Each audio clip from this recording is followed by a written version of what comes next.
हरे Krishna everyone. आज हम श्री भागवतम स्कंद के 5वें अध्याय के 23वें श्लोक से कथा को शुरू करने जा रहे हैं।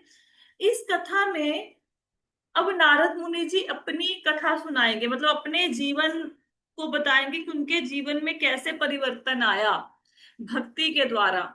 कैसे वो एक दासी पुत्र थे और उसके बाद वो भगवान के पार्षद बन गए, फिर वो नारद मुनि बने। वो सारी कथाएं शुरू करते हैं। अहम पुरातीत भवे भवम मुने दास्यास्तु कश्यान वेदवादिनां निरूपितो बालके वियोगिनां शुश्रूषणे प्राविशिनिर्विविक्षताम्। कहते हैं, मैं पिछले कल्प में किसी दासी के पुत्र के रूप में उत्पन्न हुआ था, जो वेदांत जो वेदांत सिद्धांतों के अनुयायी ब्राह्मणों की सेवा करती थी। जब वे लोग वर्षा ऋतु के चातुर्मास में साथ साथ रहते थे, तो मैं उनकी सेवा टहल करता था। अब यहाँ पे बताया गया है, नारद मुनि जी बता रहे हैं कि वो कब की बात बता रहे हैं? पिछले कल्प की। ठीक है। कल्प क्या होता है? सबको पता है कल्प क्या होता है? बताओ भाई, कल्प क्या जी होता है? माता जी। क्या होता है बताइए। माता जी, सतयुग। सतयुग, एक युग। त्रेता युग, द्वापर, कलयुग। हम्म। ये तो चतुर्युग हो गए। कल्प क्या हुआ? माता जी, ब्रह्मा जी के एक दिन को कल्प कहते हैं। उसमें कितने वर्ष होते हैं?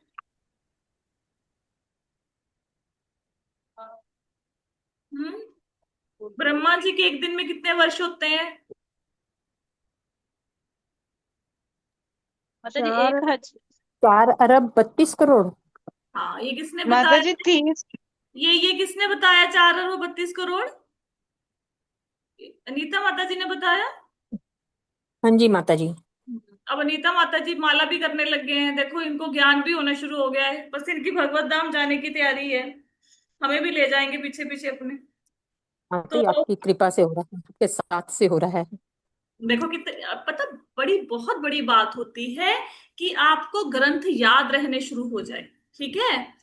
तो आपने याद रखना है, कल्प मतलब ब्रह्मा जी का एक दिन। और ब्रह्मा जी का एक दिन कितना बड़ा है? 4 अरब 32 करोड़ मतलब जो हमारे धरती के साल है उसके बराबर ब्रह्मा जी का एक दिन है। एक दिन का मतलब 24 घंटे नहीं है। एक दिन का मतलब ब्रह्मा जी के 12 घंटे हमारे 4 अरब 32 करोड़ सालों के बराबर है। तो बात बता रहे हैं पिछले कल्प कल्प की। मतलब आज से 4 अरब 32 करोड़ साल पहले की बात बता रहे हैं नारद मुनि। देखो, है ना। अब यहाँ पे तो खैर व्यास देव जी कुछ नहीं बोलेंगे, उनकी बात तो सुनेंगे। लेकिन जब अगला अध्याय शुरू होगा ना, तो व्यास देव जी इस बात को पूछेंगे कि भाई हमें तो पिछले जन्म की बात नहीं याद रहती, आपको पिछले कल्प की मतलब 4 अरब 32 करोड़ साल पहले आपके जीवन में क्या हुआ था वो आपको याद कैसे है? अब नारद मुनि जब ये बात बता रहे हैं, उससे एक बहुत अद्भुत बात सामने आती है कि हम देखो कितने अरबों खरबों सालों से हमेशा से ही आत्मा है। ऐसा नहीं कि आज से हम हैं यहाँ पे, पहले नहीं थे, पहले कुछ नहीं था। हम पहले भी थे। कितने अरबों खरबों साल पहले हम ही थे, अब भी हैं। लेकिन प्रॉब्लम क्या है, इतने जीवन के बाद, करोड़ों सालों के जीवन के बाद भी हम भगवान के धाम नहीं जा सके। अगर हम ये अरबों खरबों सालों के जीवन में किसी जीवन में भक्ति करी होती ढंग से, तो आज भगवान के धाम में ना बैठे होते, यहाँ पे ये भौतिक जगत में सड़ रहे होते। हाँ। कितना मतलब कैसा जगत है ये कि एक दिन ऐसा नहीं कि व्यक्ति को चैन मिल जाए। कैसा जगत है। और आप सोचो कितनी हैरानी वाली बात है कि हम लोगों ने कितने प्रलय देख लिए, कितनी सृष्टियां देख ली, कितनी सृष्टि पे सृष्टि भगवान ने कर दी। हम किसी भी की सृष्टि में, किसी कल्प में, करोड़ों अरबों खरबों सालों में हम भगवान के धाम नहीं जा सके। सोचो। और अब हमारे जीवन में कैसा अद्भुत समय आया है कि इतने जन्मों में हमने जो पुण्य इकट्ठे किए, अब वो इतने ज्यादा हो गए हैं कि अब हमारे जीवन में श्रीमद् भागवतम आ गई है। सोचो कितने आप लोग मतलब कितने भाग्यशाली हो जो 11-12 लोग कथा सुनते हो डेली, या जो यूट्यूब पे कथा सुनते हैं, कि इतना पुण्य आपके जीवन में इकट्ठा हुआ कि आपके जीवन में श्रीमद् भागवतम आई। तो अगर इस जन्म में भी आप लोग भक्ति नहीं करेंगे, आप लोग क्या, हम लोग इंक्लूडिंग मी, हम लोग भक्ति नहीं करेंगे, तो आप सोचो फिर कितनी देर तक ऐसे फंसे रहेंगे, कुछ पता ही नहीं है, कुछ नहीं पता। ठीक है। अब आपको पता ना भगवान का एक अवतार होने वाला है। कौन सा अवतार आएगा अभी भगवान का, बताओ। कल की भगवान। कल की ये अवतार। कल की। कल की कल के अवतार आएगा। अवतार। ठीक है। अब आप कल की अवतार को देखो, बिल्कुल देखो, लेकिन भगवान के पार्षद बन के कल की अवतार को देखो। जब भी भगवान आते हैं ना यहाँ पे धरती पर अवतरित होते हैं, भगवान अकेला नहीं छोड़ के आएंगे आपको आध्यात्मिक जगत में, भगवान आपको साथ में लेके आएंगे, भगवान अपनी पूरी टीम लेके आते हैं। तो आप आओ कल की अवतार के साथ, लेकिन उनके पार्षद के रूप में आओ। ऐसा नहीं कि हम कलयुग की एक जनता है, 4,32,27,000 साल हो गए, हम लोग भक्ति कर नहीं पाए और इसी भौतिक जगत में पड़े हैं हम लोग, और फिर कल की अवतार आएंगे फिर उनके हमें दर्शन होंगे, उस तरीके से नहीं रहना है। आप आओ उनके साथ, बिल्कुल आओ, लेकिन उनके पार्षद बन के आओ। और आपको पता है भगवान का पार्षद बनना बिल्कुल भी मुश्किल नहीं है, बिल्कुल भी नहीं, सिर्फ एक डिटर्मिनेशन की बात है। अब देखो हमारे जीवन में 16 माला आते आते पता नहीं कितना टाइम लग गया, पता ही नहीं। कुछ लोगों को कन्विंस करना पड़ा होगा, कुछ लोगों को बार बार बताना पड़ता है। स्टार्टिंग स्टार्टिंग में क्या होता है, बंदे का वो नहीं बनता, फ्लो नहीं बनता। कुछ देर माला करेंगे, 2-4 माला करी फिर छूट गई, फिर करी फिर छूट गई, फिर 4-4 माला, 6-6 माला, फिर जाके कहीं 16 माला पे पहुंचते हैं, फिर 16 माला से फिर पीछे, फिर कल कितनी माला होंगी, 2 होंगी, फिर कितनी करोगे, 4, मतलब फ्लो नहीं बनता। आप सोचो, मतलब महीना के पहले डांट पड़ी है माला के लिए सबको क्लास में, और अनीता माता जी 16 माला पे पहुंच गई, और इनका मैसेज आप सोचो सुबह सुबह आ जाता है भी माला हो गई। अंजू माता जी 16 माला पे पहुंच गए। अब आप लोगों को लगे चमत्कार हो गया इनके जीवन में, चमत्कार नहीं हुआ है। हुआ क्या है, इनके पूर्व जन्मों के जो पुण्य कर्म है वो उदय हो गए हैं इस समय। जैसे आप लोग सपोज करो किसी ने एलआईसी में इन्वेस्ट किया होगा, या किसी ने म्यूचुअल फंड में, या कोई एफडी वगैरह करवाई होगी आपने। सपोज करो आपने 10 साल की एफडी करा दी, अब आप भी भूल गए एफडी करा के। सडनली क्या होता है, कोई पॉलिसी करा दी, आप भी भूल गए, सडनली व्यक्ति बताते हैं कि ये देखो जी आपकी मैच्योरिटी होगी, आपने जो 2 लाख जमा कराया था उसका 4 लाख बन गया। फिर बंदा कहता अच्छा मेरा 4 लाख बन गया, इतना ब्याज मिल गया। तो आपके पूर्व जन्म के पुण्य कर्म एकदम से उदय हो गए। उदय हो गए तो जैसे एक होता है ना कि लकड़ी के अंदर आग है लेकिन दिखती नहीं, लेकिन वो जब रगड़ खाएगी तो उसमें वो आग निकल पड़ेगी। तो अंदर जो भक्ति दबी हुई थी, ऐसा थोड़ा ना किसी के अंदर भक्ति पहले से नहीं है, पहले से है, भगवान का प्रेम पहले से है, सिर्फ उसको चिंगारी देने की बात है। वो एक बार हो गया, क्लिक कर गया इनके दिमाग में, ये पहुंच गए 16 पे। अब आप देखना धीरे धीरे कैसे प्रोग्रेस होएगी। अब 16 माला पे पहुंच गए तो भगवान की कृपा ऐसी है कि इनको शास्त्र भी याद रहने शुरू हो गए।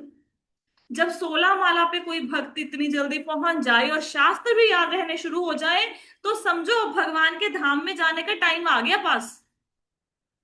अभी भगवान, आप जितना भगवान से मिलने के लिए ललायित हैं, जितने उत्सुक हैं, भगवान उससे कहीं ज्यादा उत्सुक हैं। आपको पता है, अगर कोई व्यक्ति मन में ये सोच ले कि भाई मैं भगवान के नाम का जाप करूंगा, या ये सोच ले कि मैं श्रीमद् भागवतम पढ़ूंगा, या ये सोच ले कि मैं भगवत गीता पढ़ूंगा। अब उसने भगवत गीता पढ़ी नहीं है, बस सोचा। उसने भागवतम पढ़ी नहीं, बस सोचा।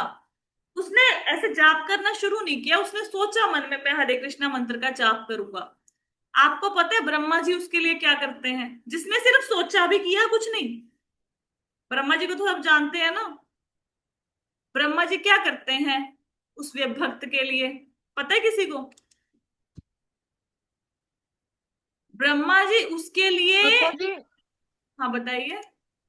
तो जी जैसे ब्रह्मा जी सृष्टि का निर्माण करते हैं तो अवेलेबिलिटी वो पैदा करने लग जाते हैं उस भक्त के लिए शायद, कि हाँ वो ब्रह्मा हेल्प बढ़े करते आगे। हैं, मतलब हेल्प करते हैं वो, क्या करते हैं? हेल्प करते हैं, हेल्प। को इन द सेंस। नहीं, ब्रह्मा जी पता क्या करते हैं? ब्रह्मा जी जैसे मन में भाव आया भागवतम पढ़नी है, भगवत गीता का पढ़नी है, मुझे जाप करना है, ब्रह्मा जी उसके लिए अर्घ रेडी करना शुरू कर देते हैं। शुद्ध जल का निर्माण करना शुरू कर देते हैं। क्यों जल का निर्माण करते हैं? कि भाई ये व्यक्ति भगवान के धाम में जाएगा, इसने सोच लिया मैंने ये पढ़ना है। अब ये इस जन्म या अगले जन्म में पढ़ेगा जरूर, क्योंकि मन में इच्छा आ गई ना। तो ब्रह्मा जी कहते हैं कि जब ये भक्त भगवान के धाम में जाएगा, गोलोक वृंदावन में, तो हमारे 14 लोक हैं, सबसे ऊपर ब्रह्म लोक है ना, तो वो सोचते हैं कि मेरे लोक से होता हुआ जाएगा। अरे भाई, कोई भक्त भगवान के धाम में जा रहे तो ब्रह्मा जी कहते मैं भी उसको नमस्कार कर लूं, मैं भी उसको प्रणाम कर लूं, ठीक है, थोड़ा सा जल भी मैं भी उसको अर्पित कर दूं। तो ब्रह्मा जी तैयारी शुरू कर देते हैं, सिर्फ सोचने मात्र से। अभी पढ़ी नहीं, ये भी नहीं पता कहां से पढ़नी है, ठीक है। और जो एक्चुअल में श्रीमद् भागवतम को सुन ले, आप सोचो, जिसने सिर्फ सोचा, अगर उसके लिए ब्रह्मा जी इतना कुछ कर रहे हैं, तो जो रियल में पढ़ते होंगे, जो सुनते होंगे, वो अपने भाग्य की तुलना भी कर सकते हैं। हमें लगता है क्या है, लेक्चर तो है आधे पौने घंटे का, 40 मिनट का। ये 40 मिनट का लेक्चर नहीं है, ये सीढ़ी है, ये आपको सीधा भगवान के धाम में पहुंचा देगी। ठीक है। तो आप भक्ति को, माला को, श्रवण को, कीर्तन को लाइटली मत लीजिए। और जितना श्रोता की सुनने की वो होती है ना इच्छा, मतलब वक्ता की भी उतना सुनाने की इच्छा होती है। कोई व्यक्ति डेली क्लास लगाए और वो ना आए, तो मुझे खुद को ही लगता है कि यार वो भक्त क्यों नहीं आ रहे हैं, डेली क्लास लगाते थे। अब जैसे मैंने ग्रुप में आज मैसेज डाला कि क्लास 30 मिनट लेट है, तो मैंने एक प्रभु जी को स्पेशली पर्सनली मैसेज डाला, बाकियों को ग्रुप में डाला, उनको पर्सनल डाला। क्यों डाला? क्योंकि उनकी आदत है भागवत की क्लास से शुरू होने से 5 मिनट पहले वो लॉग इन करके बैठ जाते हैं। मुझे लगा उन्होंने पक्का 10:55 पे लॉग इन कर लिया होगा, तो वो वेट करेंगे। तो मैंने उनको पर्सनल मैसेज किया, राइट। उनको जब जूम का लिंक चेंज होता है, पर्सनल मैसेज करती हूँ, ठीक है। तो जब ऐसी श्रद्धा के साथ आप श्रीमद् भागवतम सुनेंगे, आपको क्या लगता है आप इस भौतिक जगत में फंसे रह जाएंगे? ना, हो ही नहीं सकता। आप सब लोग भगवान के पार्षद बनेंगे। बस श्रवण, कीर्तन, कथा सुनना और जाप करना, इसको करते रहो, सेवा करते रहो, ठीक है। ये मत सोचो कि बड़े बड़े ऋषि मुनि जाते हैं भगवान के पास, वो जो तपस्या करते हैं हिमालय में एक टांग पे खड़े होकर, ना ना, आप सबके सब जाओगे, सबके सब, ठीक है। आगे चलते हैं। क्या कहते हैं कि मैं पिछले कल्प में, अब कल्प का मतलब क्या है, कितने साल हैं बताओ फिर से। 4 करोड़ 32 लाख। चार चार अरब चार अरब 32 करोड़ 32 करोड़। भैया जी जी 4 अरब 32 करोड़। मतलब ये मतलब ना, जैसे मैं महाभारत की कथा सुना रही थी प्रहलाद स्कूल में, तो मैंने सारी कथा सुना दी अप्रोक्सीमेटली, मतलब 70-80 एपिसोड सुना दी। एक छोटी सी बच्ची बैठी थी, वो कहती माता जी ये जो भीम है वो छोटा भीम है ना? तो मैंने कहा भाई ये छोटा भीम की कहानी नहीं चल रही है, ये तो मैं तुम्हें पांडवों की कथा सुना रही हूँ। वही हाल जीत माता जी, क्या है 4 लाख नहीं है माता जी, 4,32,000 का तो हमारा यही है, कलयुग ही है। ब्रह्मा जी का एक माता जी गलती हो गई। 4 अरब। अरे भाई, आपको अगर 5 मिनट डांटेंगे तो आपसे सब लोग ना प्रेरणा लेंगे, अगली बार गलत बोलेंगे नहीं। अब जब तक इनको 4 अरब 32 करोड़ याद नहीं ना हो जाता, इनसे रोज प्रश्न पूछा जाएगा, क्योंकि ये बात रिपीट होनी है पूरी भागवतम में 12वें स्कंद तक, तो इसलिए पूछते हैं बार बार, ठीक है। चलो आगे क्या कहते हैं कि दासी के रूप में उत्पन्न हुआ था। तो पिछले कल्प में नारद मुनि क्या थे? दासी के पुत्र थे, जो वेदांत सिद्धांतों के अनुयायी ब्राह्मणों की सेवा करती थी। अब जो नारद मुनि जी की माता है वो क्या करती थी? वो ब्राह्मणों की, ऋषि मुनियों की सेवा करती होती थी। तो जो वेदों का अध्ययन करते हैं, भगवान की कथाएं, भगवान की लीलाएं बताते हैं, उनकी सेवा करती थी। जब वे लोग वर्षा ऋतु के साथ चातुर्मास में साथ साथ रहते थे। अब जब चातुर्मास होता है, ऋषि मुनि पहले के जमाने में क्या करते थे, अभी भी करते ही हैं, कि नॉर्मली वो घूमते रहते हैं एक जगह से दूसरी जगह पर दूसरी से तीसरी जगह पर प्रचार के लिए पैदल घूमते होते थे ऋषि मुनि। तो बारिश के दिनों में क्या होता है, बारिश होने से जैसे कुछ क्या बोले, खरपतवार उग जाता है सड़कों पर, है ना, कच्ची सड़कें होती थी, तो पगडंडियां गायब हो जाती थी, तो रास्ते सारे गायब हो जाते थे, कहाँ से निकलना है कहाँ से जाना है कुछ नहीं पता लगता था, ठीक है। और यात्रा करनी भी मुश्किल होती थी बारिश के दिनों में। तो वैसे तो ऋषि मुनि कहीं पे रुकते नहीं थे, ठीक है। लेकिन वो चातुर्मास के दिनों में, जो भी 4 महीने चल रहे हैं, अभी सावन का महीना समाप्त हो गया है, तो भी जो महीने चल रहे हैं ये, इन 4 महीनों में वो एक जगह पे रुकते होते थे। फिर वहां पे एक ही स्थान पर, जैसे अजामिल ने क्या किया था, अजामिल के यहाँ पे चातुर्मास के टाइम पे ऋषि मुनि रुके थे, ठीक है। उनको उसने भोजन वगैरह की सेवा करी थी उनके लिए। तो ये ऋषि मुनि चातुर्मास के टाइम पे रुके, कहाँ पे रुके, ये जो नारद मुनि जी की माता जी हैं उनकी जो भी कुटिया रही होगी जहां भी वो रहती थी, वहां पे वो रुके ऋषि मुनि। तो मैं उनकी व्यक्तिगत सेवा किया करता था। तो नारद मुनि क्या करते थे, जैसे उनकी माता सेवा करती थी ऋषि मुनियों की, वैसे नारद मुनि भी सेवा करते थे। अब छोटे से बच्चे हैं, 5 साल के बच्चे हैं, मतलब ऐसा तो नहीं है कि बहुत ज्यादा सेवा करते होंगे, जैसे हम कहते हैं ना बालकों की, ये भाई ये बर्तन रख दो, है ना, या ये मतलब महाराज जी को ये पकड़ा दो, कुछ ऐसे छोटी छोटी सेवा नारद मुनि करते होंगे उस समय पे, ठीक है। आगे क्या हुआ, ते मया ते मयि अपेत अखिल चापले भर के दान्ते धृत क्रीडन केनुवर्तिनि चक्रुः कृपा यद्यपि तुल दर्शनः शुश्रूषमाने मूल्योऽल्प मुनेऽल्प भाषिणी। कहते यद्यपि वे स्वभाव से निष्पक्ष थे, किंतु मैं वेदांत के अनुयायियों किंतु उन वेदांत के अनुयायियों ने मुझ पर अहेतु की कृपा करी। जहां तक मेरी बात थी, मैं इंद्रियजित था और बालक होने पर भी खेल कूद से अनासक्त था। साथ ही मैं चपल ना था और कभी भी जरूरत से ज्यादा बोलता नहीं था।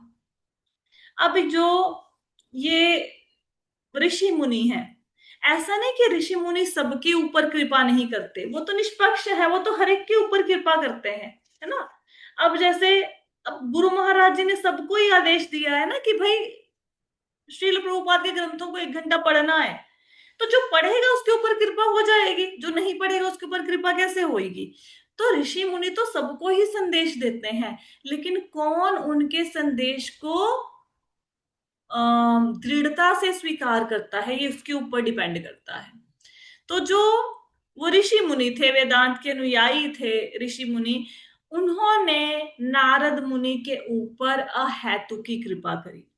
अहेतु की कृपा का मतलब क्या होता है, अहेतु की कृपा का मतलब होता है बिना किसी कारण के कृपा करना, ठीक है।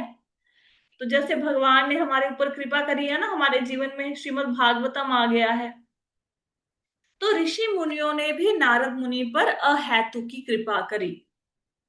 नारद मुनि अपने बारे में बता रहे हैं कि जब वो छोटे बालक थे, उस समय वो इंद्रियजित थे। इंद्रियजित का मतलब क्या है कि जैसे छोटा बालक है 5 साल का, अब वो क्या करेगा, अब वो खेलेगा और क्या करेगा, वो बोलता रहेगा कुछ ना कुछ। जैसे हम भी देखते हैं ना, बच्चों को कोई राइम याद हो तो ऐसे जोनी जोनी यस पापा गाते घूमेंगे, कुछ ना कुछ बोलते रहते हैं बच्चे।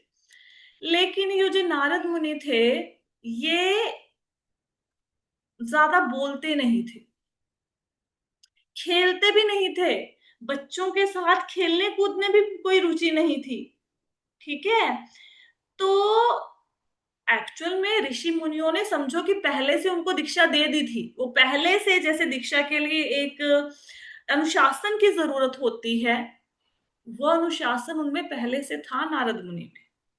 खेल कूद में कोई रुचि नहीं, ज्यादा बोलना नहीं, और ज्यादा चपल भी नहीं थे। चपल का मतलब होता है शरारती बच्चा। तो आपने देखा है आजकल के बच्चे कितने शरारती हैं, लेकिन नारद मुनि जी नहीं थे शरारती।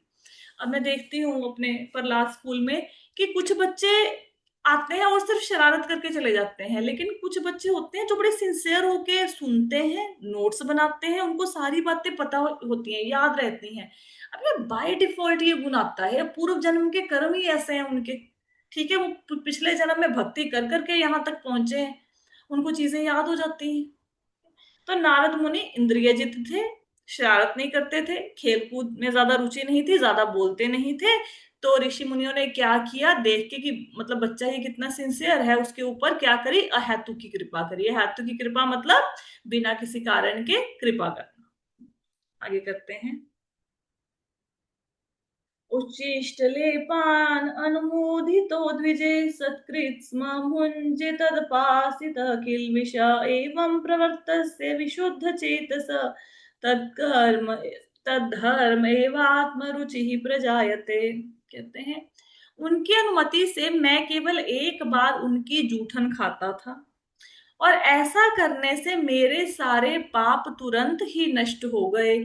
इस प्रकार सेवा में लगे रहने से मेरा हृदय शुद्ध हो गया, और तब वेदांतियों का स्वभाव मेरे लिए अत्यंत आकर्षक बन गया।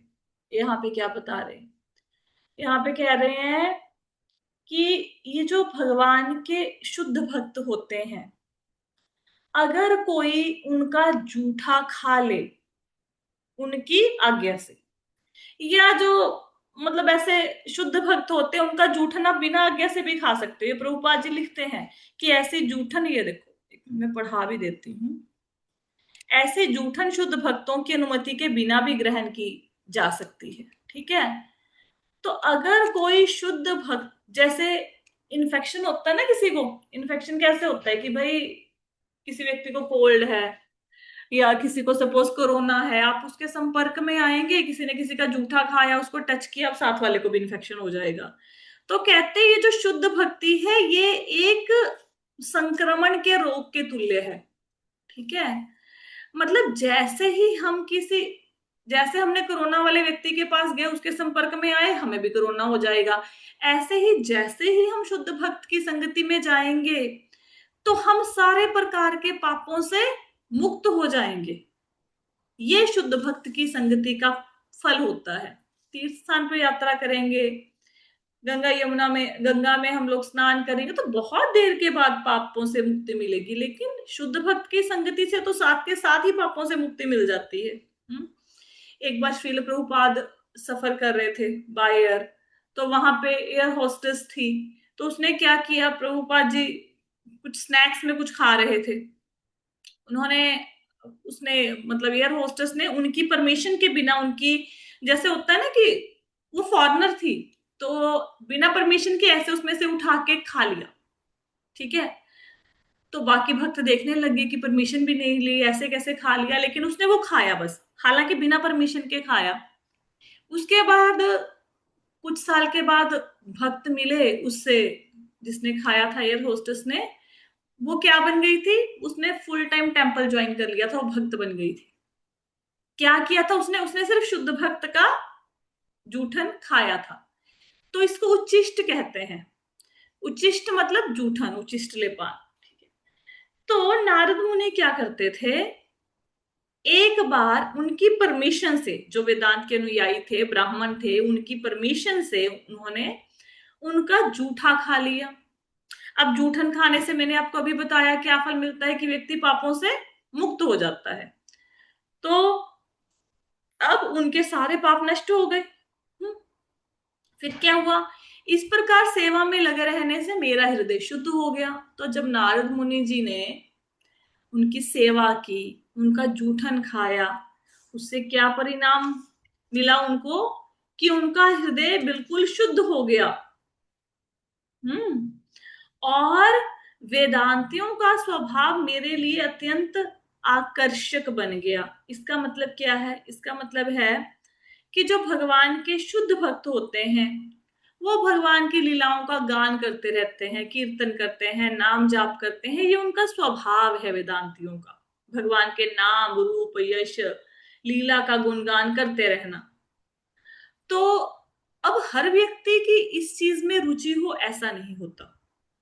अब लोग सड़कों पर कीर्तन करते हुए जाते हैं, लेकिन ये थोड़ी कि सारी की सारी भीड़ आकर्षित होकर उनके साथ नाचती है, सब गाते हैं, ऐसा नहीं होता। कुछ लोग, आप रथ यात्रा पे जाओ, कुछ लोग आपके साथ नृत्य करेंगे, आपके साथ कीर्तन करेंगे, आपसे गीता भागवत भी लेंगे, प्रसादम भी लेंगे। कुछ लोगों को बोलोगे जी तिलक लगाओगे, दूर से ही हाथ कर देते हैं, नहीं नहीं नहीं तिलक नहीं लगाना हमारे।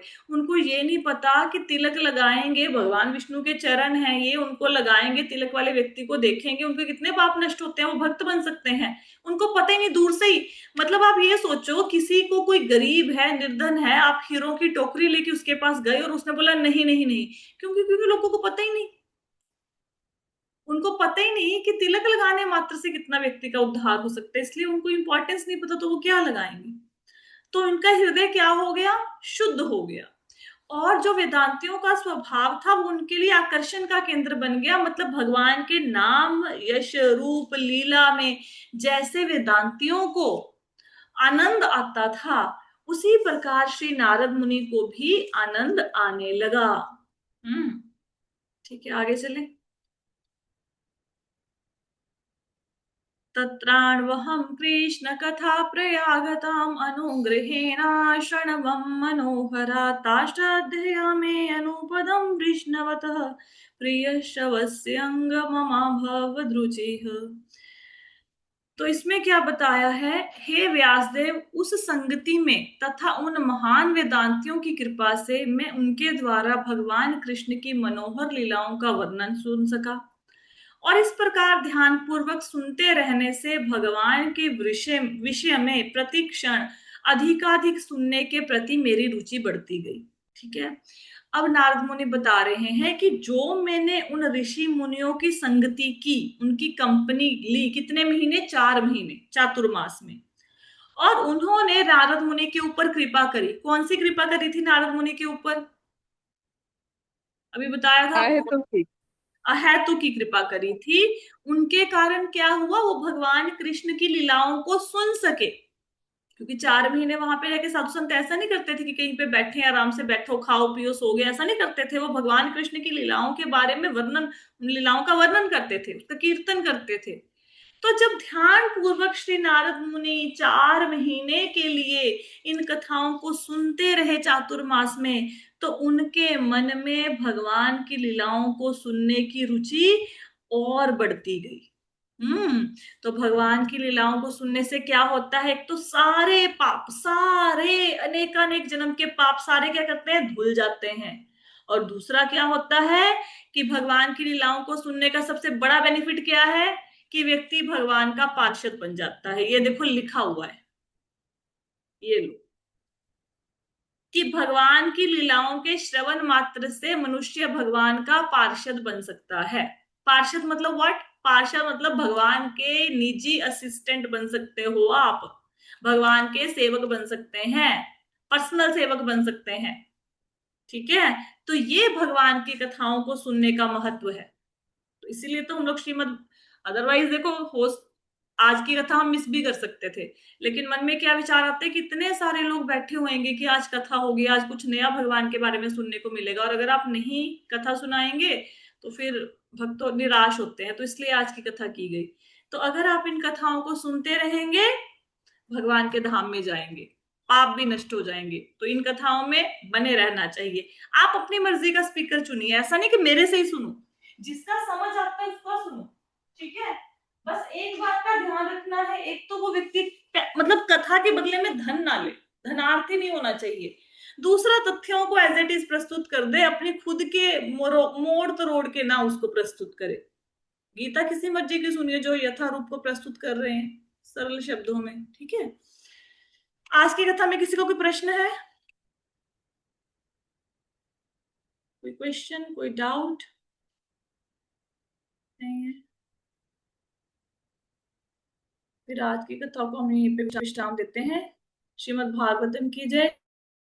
श्री हरे कृष्ण।